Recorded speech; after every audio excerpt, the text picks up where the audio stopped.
All right, good morning. John Charles Davis, I'm the executive director of the All Maryland Council. Thank you all for being here. Welcome to the 2021 World Summit, redefining the WC factories.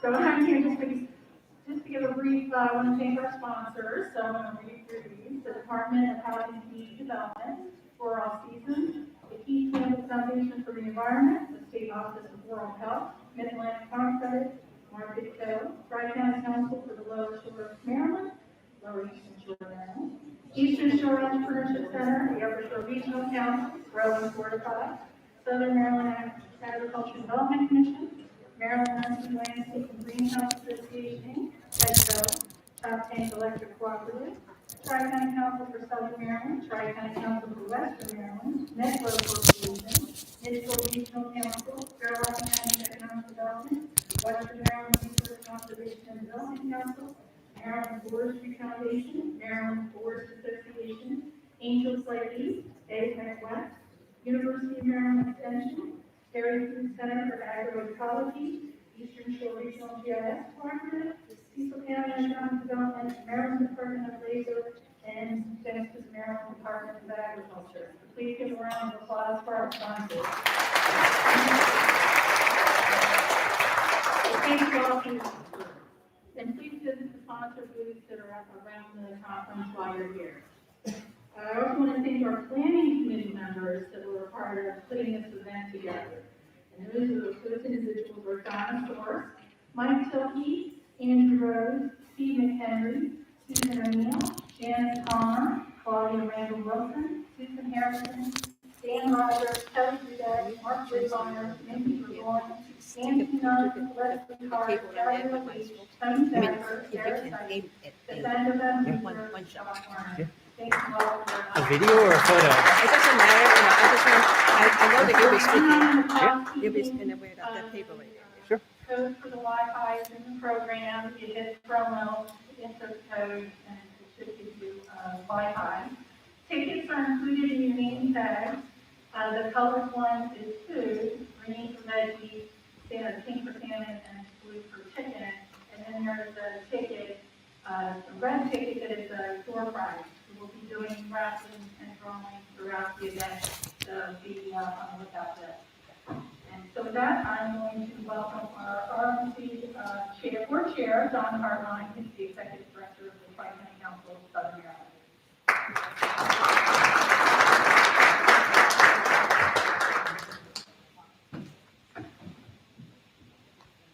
Welcome. It's really fantastic to see all of your smiling faces here today. I wanted to mention that I was here 2 years ago this week. We were talking about resiliency. We had no idea that it was just going to be a matter of months when resiliency would come to the forefront. And here we are, 2 years later. And I want to thank all of you for coming here today. I don't believe that there's at a high risk, but we are trying to be careful, and I'm washing my hands on a regular basis. It's so good to see you. I wanted to mention that we're talking about redefining resiliency. And it's good that we're talking about resiliency because after some of the earlier recessions in 2008, 2009, the rural areas were some of the slowest to recover from that recession. I believe that we have an opportunity to recover faster than the urban areas of the state. And I need you to believe that we can do that. I know we can do it because of the people that are in this room. You entrepreneurs, you work hard, a lot of you volunteer a lot. Take away from this session anything you can back to your community. Meet people. Don't be afraid to call on us and ask for help. We're here at the Rural Maryland Council to make things better for you. And I just would like to also take a minute and recognize the members of the Rural Maryland Council. And you all stand up, and we have the actual members of the Rural Maryland Council stand up and be recognized. Scott, you can start us off by standing up over there. Other members of the Rural Maryland Council.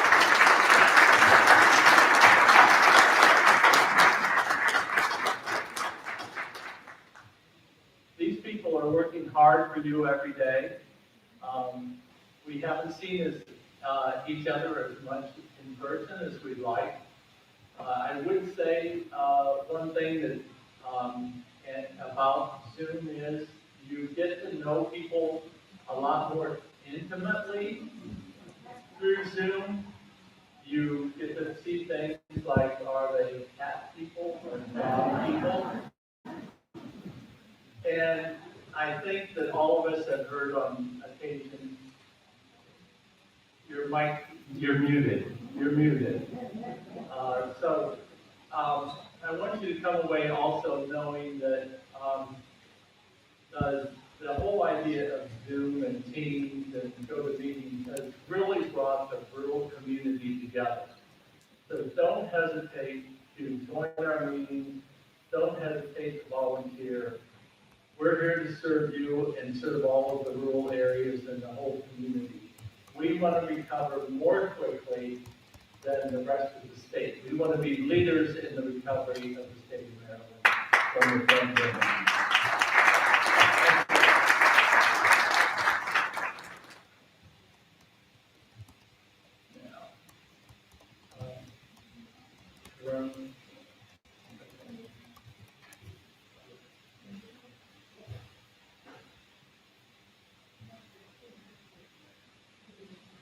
Okay.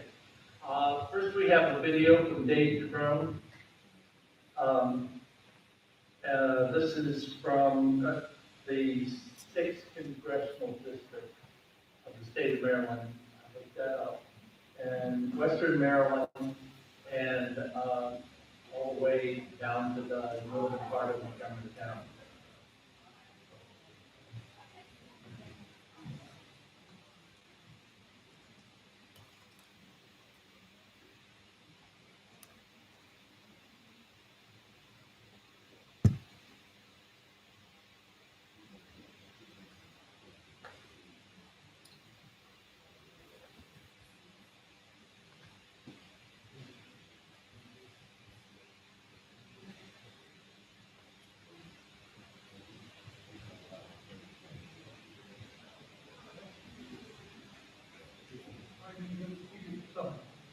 Sorry to be here in person today, but I'm glad I can still talk to you about what I'm doing in Congress. Now we can work together to solve rural communities' biggest challenges. I know what it's like to be in your shoes. As many of you know, I grew up with a struggling chicken and hog farm, cleaned out hog pens, we worked double shifts, and that certainly taught us the value of hard work and perseverance. While we eventually lost the farm and our house, were all taken, I realized the importance of learning from failure and taking risks to succeed. From running the business, representing you in Congress, those lessons from the farm have always stuck with me.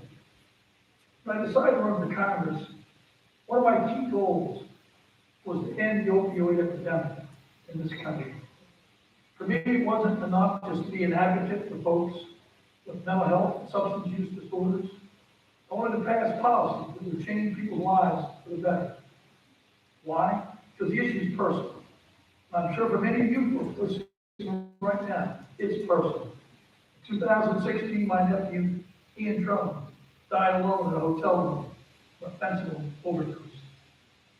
Ever since then, I've been trying to keep other families from experiencing that same pain and heartache that we went through. The pandemic has really done a number on all the progress we made in the past years. More and more folks are desperate for help, and they're turning to substances for support. This month, the CDC announced a grim statistic. 100,000 Americans died from overdoses in the last year. That's a new record. It's horrific. And you know well this epidemic has greatly impacted rural communities. Opioid-related deaths in Alameda County have more than doubled this year. Across the state, we're seeing opioid use skyrocket. We're working hard in Congress to save lives by passing common sense laws. This year, my bill, the Dump Opioids Act, was signed into law by President Biden. This bipartisan legislation will create opportunities for Americans to safely dispose of their unused opioids, prevent excess use. That's where so many folks start the opioid habit, right in the medicine cabinet of their home or friend's home. And that's key right there to getting stuff done. Working both Democrats, working with Republicans together. And that's why I started a bipartisan addiction and mental health task force. Key word, bipartisan. So we can put together, put away, work together, and put away partisan politics and actually create meaningful change. Throughout the course of our task force work, we've helped introduce nearly 70 bills to combat mental health and addiction. including my bill, the Comprehensive Addiction and Recovery Act, CARA 3.0, which aims to tackle the effects of COVID-19 on the addiction epidemic head-on. We have a lot of work to do, but we're on the right path. But there's still so much needs to change when it comes to rural health care. Marylanders living in rural communities face so many barriers to receiving high-quality care because it's too expensive, transportation unreliable, they live simply too far away, and of course, social stigma. That stigma prevents them from seeking help in the first place. It isn't fair, it isn't right. That's why we worked hard to get the bipartisan infrastructure bill signed into law. This infrastructure deal is going to make unprecedented investments in our nation's roads, bridges, highways, including a project we fought hard for, Maryland's portion of the Appalachian Development Highway System. We can finish our system. And this makes it easier for buses, cars, and ambulances to reach rural areas. Better transportation means better mental health care. Not only do folks need physical access to treatment, but they also need access to telehealth services. There's still a digital divide in this country that disproportionately affects rural communities and our communities of color. Right now, 11% of Maryland households, they don't have internet access. In Western Maryland, that number is many times higher and unacceptable. Thankfully, the bipartisan infrastructure deal will help connect every single American to reliable internet with over $65 million in federal funding for broadband across our country and $100 million right into Maryland itself. That's huge. Broadband with one will create thousands of good paying jobs, secure education opportunities, a platform for folks to build and run businesses, telemental health, cheaper telehealth. Whether we're talking about accessing high quality health care or high speed internet, we're not going to ever stop focusing on rural Marylanders. We're not going to forget where we came from. And thanks again for having me here. I look forward to seeing you again, hopefully for sure it's going to be in person. Thank you, and be safe.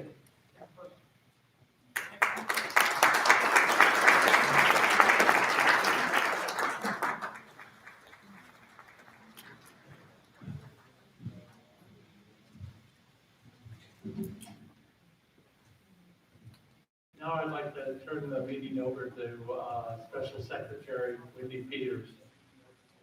I met Wendy about 6 or 7 years ago, and I had toured the Mount Airy meat processing facility. And I'm proud to say that with their guidance, we've opened a meat processing facility in Southern Maryland, operated completely by the Amish. So, thank you a lot.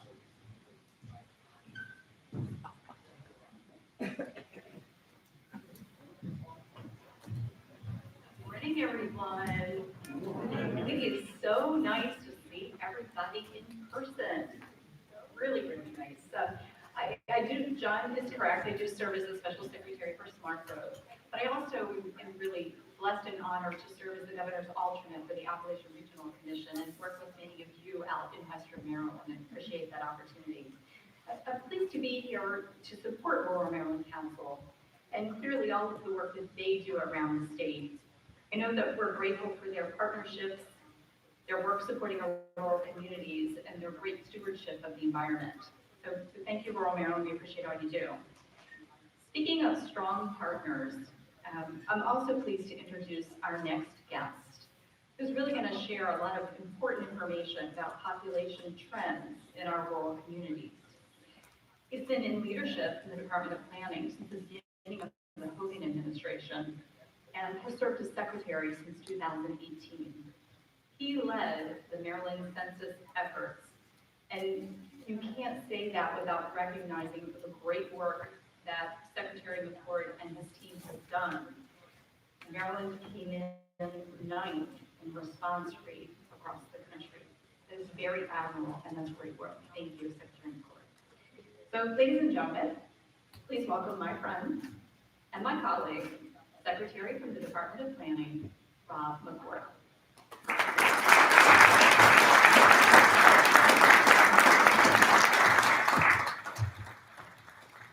Thank you, Special Secretary. Appreciate that. The census was a great opportunity, but it was also a partnership between all the local governments, all of the big companies across the state. So I always give a shout out right back to the people on the ground who helped make it happen. So that success didn't happen simply by the efforts of the Department of Planning at the state level. It was our connections to local cities. So today, I'm going to talk to you about population trends in rural Maryland. I won't even say, oh, I got it.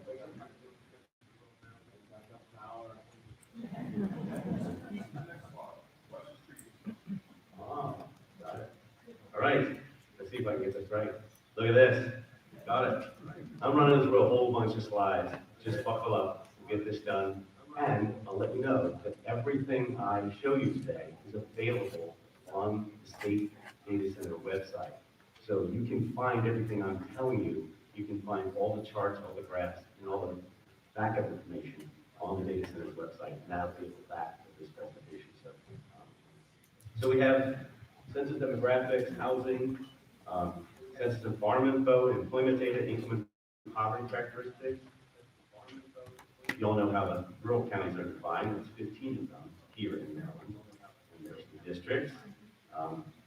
The Federal Reserve Bank of St. Louis just put out a publication called Investing in Rural Prosperity.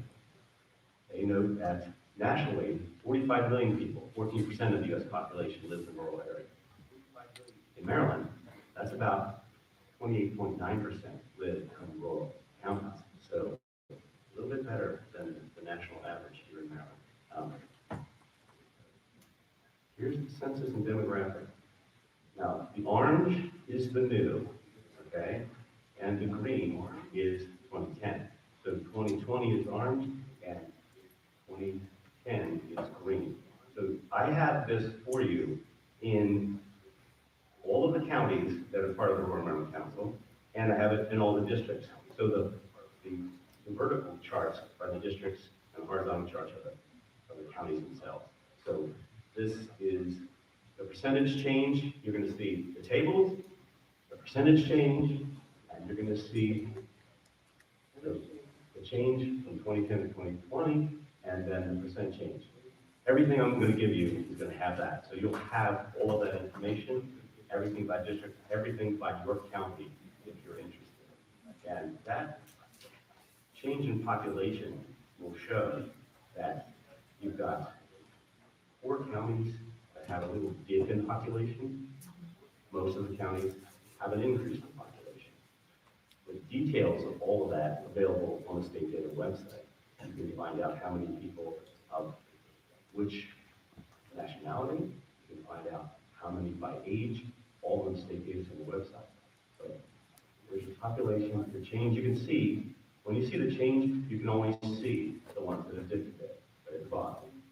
You see the percent change in the 2020 census by percentage, the same ones that dipped. It's all a relative magnitude. Have to keep that in mind. Here's components of that. Cumulative births. How many births have we had? Frederick, 29,000. Kent County, 1,600. So that's April 1st to July 1st. Okay, 2010 to 2020. That's the birth information. Then the cumulative death, the death information. The most in my county, in Hartford County, 21,000. Kent County, 2,600. Cumulative birth and death information put together, that gives you net natural increase in population. So Frederick County is still on the top there. And you have Dorchester, Somerset, Garrett, Kent, Talbot, and Worcester not really replacing themselves with a natural increase. Okay? International migration is the other component. The other component is the rest of the story. People coming from outside the United States. So again, Frederick leads the way, 6,200 people in the past 10 years. And Garrett comes in at 66 people in the last 10 years. The other component is going to be domestic migration. That's people moving within states in the United States. Again, Frederick leads the way. We had 14,000, almost 15,000. And there are 8 counties still losing people by domestic migration. You can see that by District 1. You can see that by District 1 and then District 5, losing population. Now, census and housing. Housing units, the difference between 2010 and 2020. Like I said, all of this is on the website. You can take it apart, learn from what's here, and try to project what's going to happen. The housing units issue between Frederick and Harford County, 206,000, almost 207,000 housing units in the past 2 years. A change in housing units, you can see that. 11 counties had increases. And the percent change. Percent change generally follows that. You have District 5. Occupied housing. This is as opposed to vacant housing. How do you vote for that? Occupied housing units, Frederick and Harford County, neck and neck for 2020, but Hartford was a little bit ahead of Frederick back in 2010. So you can see throughout the districts how housing occupied units have changed. And there you go. Here's the percentages, because that's easy to deal with. Just looking for a quick look. Look at the percent change in occupied housing units. Magnitude is told by the percentage. Vacant housing units. Worcester and Garrett lead in vacant housing units. That's because there's a lot of vacant homes. Not really vacant homes. They're vacation homes. They're secondary homes. So we at the Department of Planning, the State Data Center, are working carefully with the U.S. Census Bureau to try to figure out how we can account for secondary homes. It's a very important thing on at least 2 levels. First is the count. If they knock on the door, nobody's here, they say, okay, nobody lives here, and they count as a vacant house. And it's not really including, it's not a vacant house when the $2 million log hasn't been decreased, isn't occupied. It will be occupied a couple weeks a year. It's really not the same way in Ocean City. And in Ocean City, you got West Ocean City, somebody builds a $5 million house on the western shore in Ocean City, and the person who lives in a small 3-bedroom house, a single mom with 3 kids, she is still living where she's always lived, but the average price of housing where she is has now just gone way, way up. We're trying to explain this in the Census Bureau and try to tell them how it impacts what's happened. Somebody shouldn't lose access to services because someone else is successful. Someone else wants to build another $5 million house there, and this person all of a sudden, the zip code doesn't qualify for the same sort of benefit. We're in active discussions with the Census Bureau to make sure that can grow. As that change in vacant housing units, as I told you, I've got this, the percent change. Into the ag census. I know it's a lot of charts and a lot of graphs. I asked the state data center to help me try to explain what this looks like, and charts and a lot of graphs. So in the meantime, you get your first show, all right? The Irish know it's summertime, when the rain gets warmer. That's how you know it's summertime. And then the second one here, walking past the forest, Murphy and Patty saw a sign that said, tree fellers want.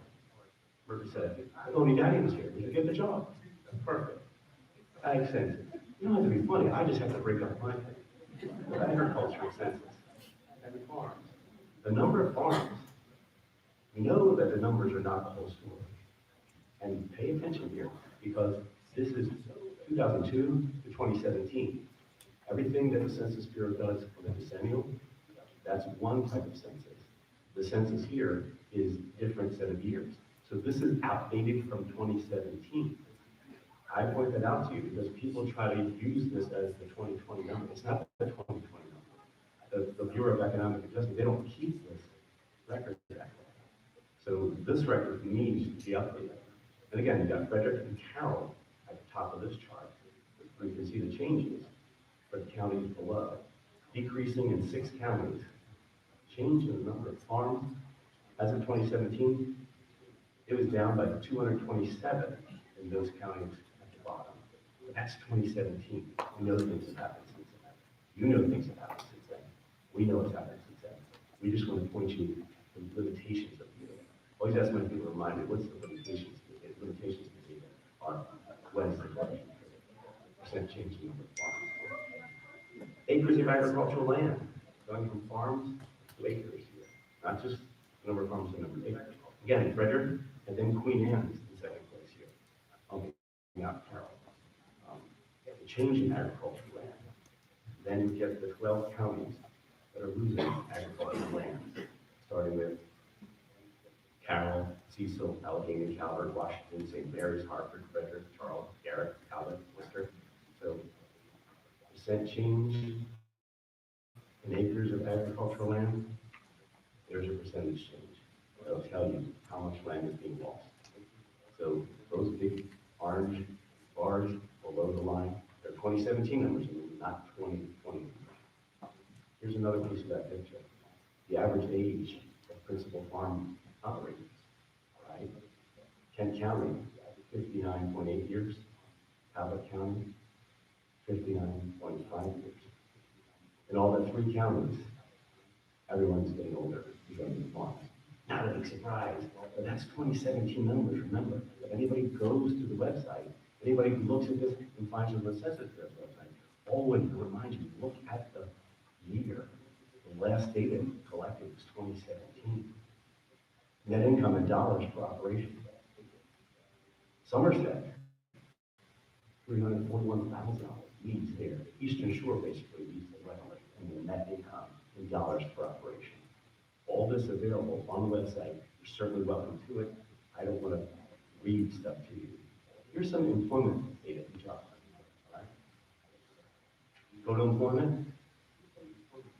This is a different 10-year perspective.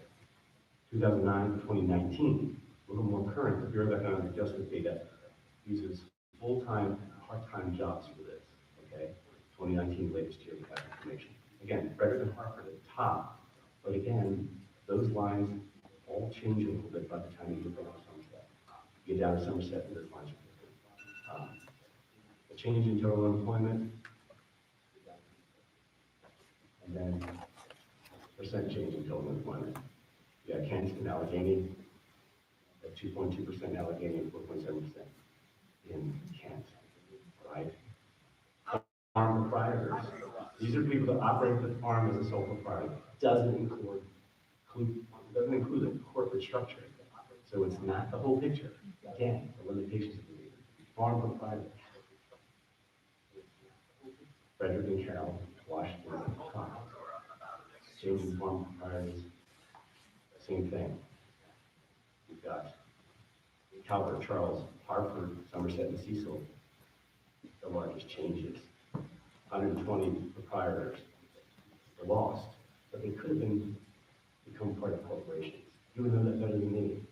The Census Bureau doesn't know that. You know that. So, farm employment, same concept, pre-pandemic time frame. All of this is pre-pandemic.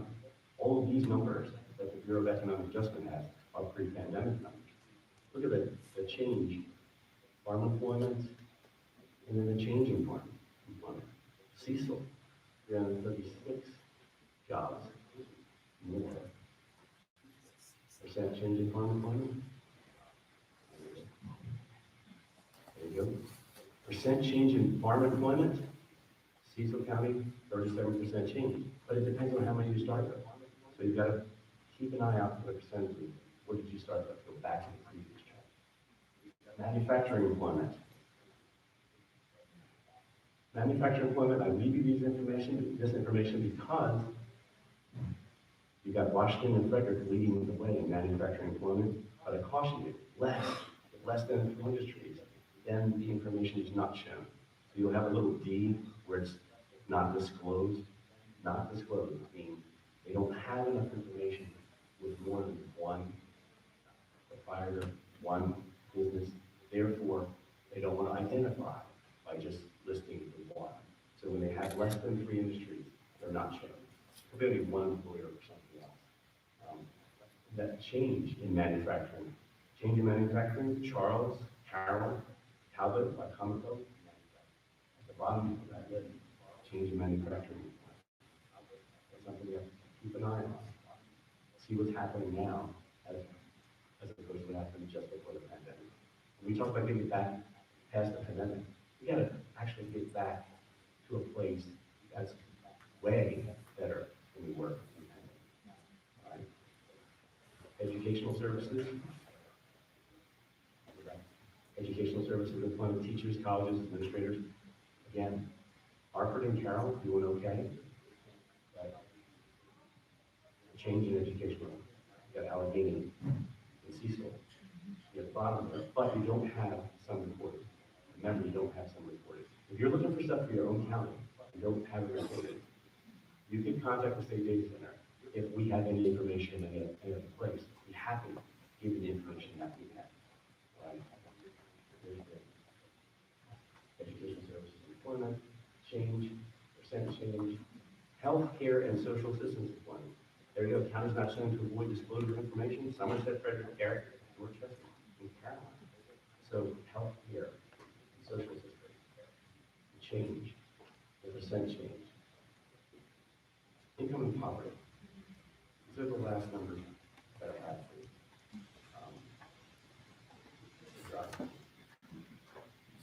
2019 number, again, pre-pandemic. You figure out, compare it to what it used to be. Once we get better numbers, compare this. The median income, Calvert County was leading the way for 2019. Ahead of Frederick and Charles. We got to figure this out after the pandemic. The median income in constant dollars of poverty. And then the median income, percent of households with broadband internet access, percent change in median income, that's all in this slide. Percent of households with broadband, you're going to hear about that today. And this was 2019's number. Those numbers have changed. There's a lot of good work being done to make sure those numbers continue to change.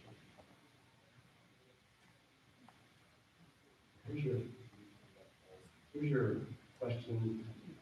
Al Sandera is the guru in the department as the state data center guru for the questions. His email is there. You can always use my email. If anyone here has a question, it's robert.mccord@mail.gov. I can try to get you the data. And the housing data is every 13 years. The ag census is every 5 years. I'd like you to consider what the Federal Reserve would say for St. Louis. Without the critical contributions of rural communities, many aspects of suburban and urban economies and ways of life would not be possible. I'm grateful for everything that happens in these communities. And the Federal Reserve has this 600-page book that just came out just a little while ago. And part of it, there's a trick, TRIC, the fostering shared economic prosperity. Every community may have assets to build on. Simply having assets is not sufficient condition for shared economic prosperity. It's Daniel Paul Davis from the Federal Reserve Bank of St. Louis and Andrew Sherman from the Board of Governors of the system outlined the framework for how rural communities can convert mere presence of assets into economic prosperity that's felt by whole communities. And proposed that doing so requires implementing development strategies tailored to local context. R, resilience to anticipating unanticipated short-term shocks and long-term structural shift. And I, inclusive of all members of the community, designated to carry out through a C, collaborative process that includes stakeholders and contractors of the local regions. Rural communities are innovative and have important lessons to teach us. So I agree with the Federal Reserve. I am proud to be a Marylander, proud to be Hartford County, yet a very good mix of people in Hartford County. I was unfortunately yesterday at a place where we buried a 9-year-old farmer. And we think there's a legacy that is hard to replace. And I understand that.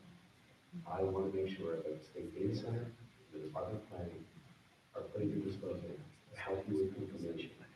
The information gets turned into action, analyze the information, and if we can give service to the state of Maryland, I'll continue to do that, as long as I'm making a part to make sure that we put that in.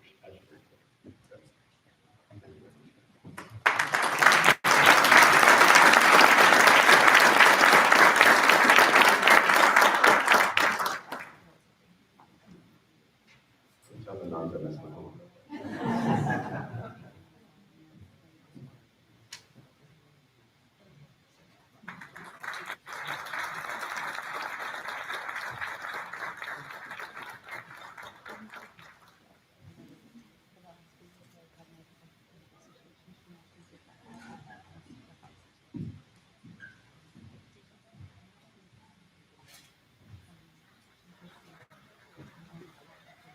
Next we have Scott Kessel, Ash Street Acting State Director of USDA Development.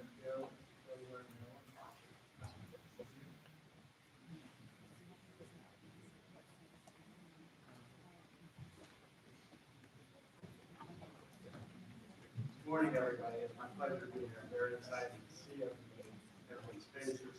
Everybody's been saying that. It's been a long time. I've seen this many faces in one room for a long time. But I'm here to introduce our next speaker, the Undersecretary of the USDA Rural Development. I'm Scott Kessel. I am the Acting State Director for USDA Rural Development in Delaware and Maryland. Some of the things before she comes up and tells you about herself, I'll tell you a little bit about what rural development does. And I think a lot of you probably have interactions with our agency. We have we do single-family housing for low-income families, first-time home buyers. It's some of those stories that when we see people get their homes for the first time, it's a very special moment for them. We have our community facilities programs where we deal with fresh water, clean water, and wastewater management. There's facilities such as hospitals, additions, renovations, things like that. We also have our business and industry section, which we do loans for different businesses and rural communities to help the rural communities prosper. So without further ado, I'd like to introduce the Undersecretary for USDA Rural Development, Xochitl Torres Small, and I'd like to give her address and speak a little bit about herself. Thank you.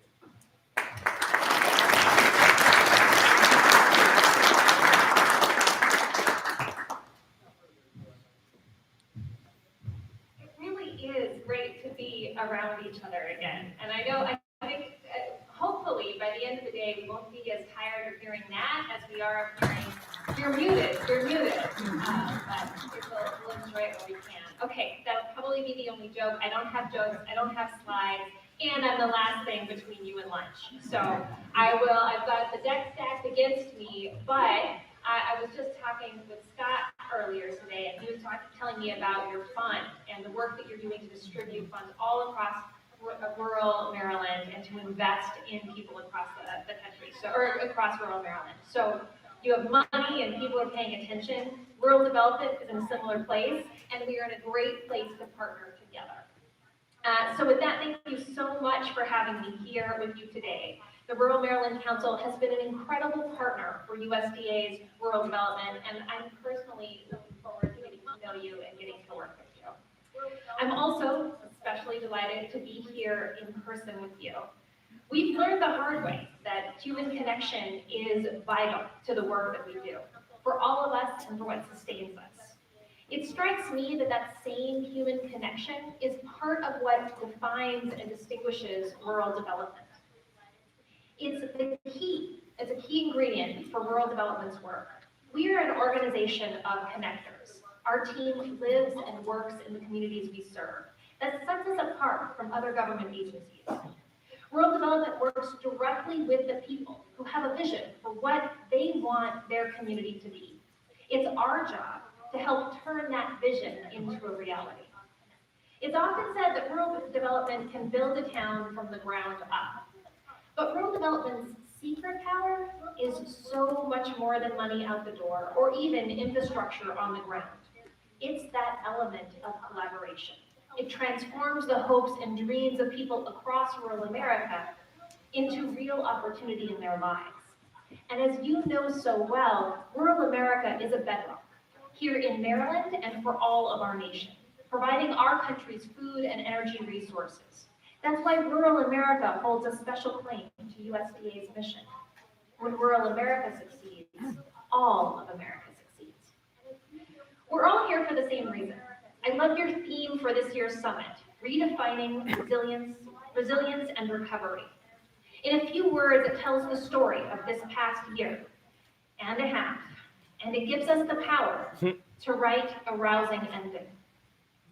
An ending where that same rural America is a great place to live and work, a place to choose to be. That goal is about equity, making sure that no one, no matter where they live, is left behind. That the opportunity of rural places that has touched each of our lives in one way or another is an opportunity that persists into the future. That goal is also about taking on new challenges, not just confronting them, but building markets to help solve them. You've had the back of rural entrepreneurs to build markets for renewable energy, for example. You've been there for crabbers and fisheries and recreation businesses along the bay that are struggling with stewardship of our natural resources. And hopefully soon you'll be there alongside us to build local capacity and expand partnerships with rural development. Those goals are our goals.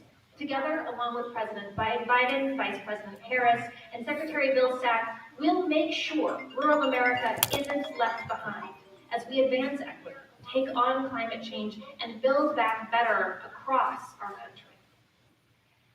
Now, when it comes to building back better, you think we should talk about broadband?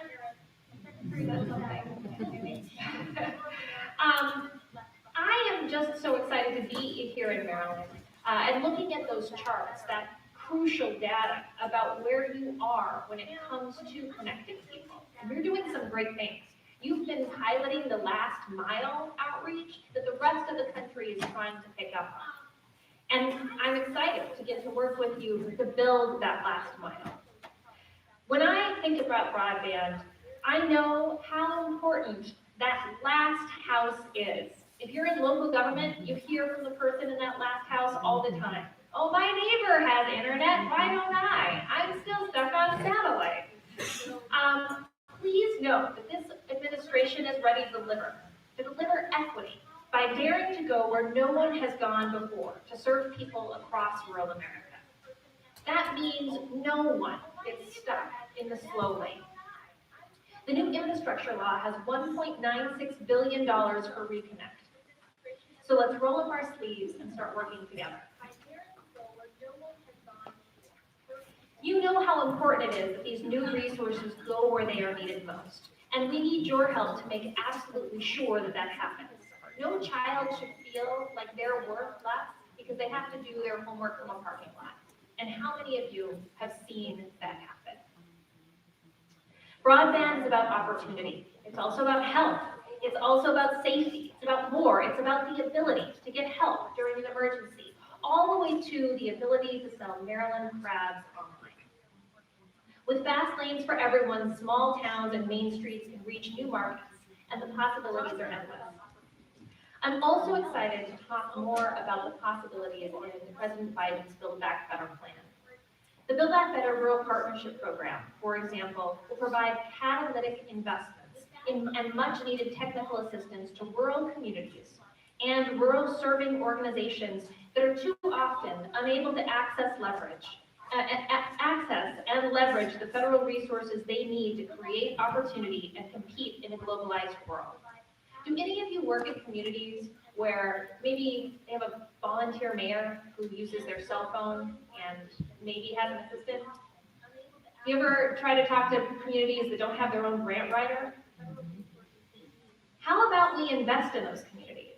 So that it's not just about them getting one grant and then figuring out how to comply with it, but having the capacity to plan ahead for what the next grant looks like, and to leverage our money with other entities, other financial backers, and then to plan for how we turn that money into jobs on the ground.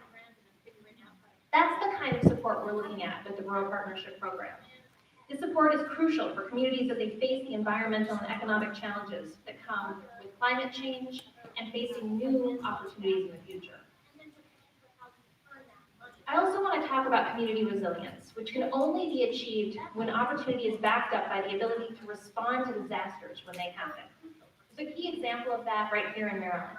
In Indian Head, Maryland, there's a community-level disaster this past year when their well system collapsed. 16 families lost access to clean water. Rural Development was able to provide a loan and a grant to purchase a new water system. The township purchased a well system, and while it was built, they funded their need for private water. Rural Development also funded a private water tanker for the families to have immediate access to water while it was being built. As of June, the township has clean water, and they no longer rely on that water tanker to supply to their community. Now that's a great example of rural development work, being able to be there fast, being able to be there smart, and being able to set them up for success in the future. I hope you can see that rural development's work is both foundational, like clean water and housing, and aspirational, like business development and capacity building. Across that spectrum, one thing is true. Investment in rural places translates into opportunities for rural people. That's how rural development serves the rural people who provide for all America. When rural development is at its best, we're a genuine partner. It's the difference between having to walk into a bank and justify your need for a loan and having someone knock on your door and say, hey, I see what you're working on there. How can we help? I see us as eventually being nimble enough to say, instead of do you fit one of our 47 programs and how can we get you in that slot, to be able to say, these are the options we have. Let's see which one works for you. Let's build capacity and do something even bigger in the future. This approach reflects the administration's priority for equity. When rural communities have that capacity, we can reach the most rural of rural and the left out of the left behind. I see a future where different place-based opportunities create a market around solutions. And I certainly see a future getting to work hand in hand with all of you. So thank you so much for taking the time before lunch to enjoy a conversation, to think about what resilience really looks like and how we can help build it together. Thank you.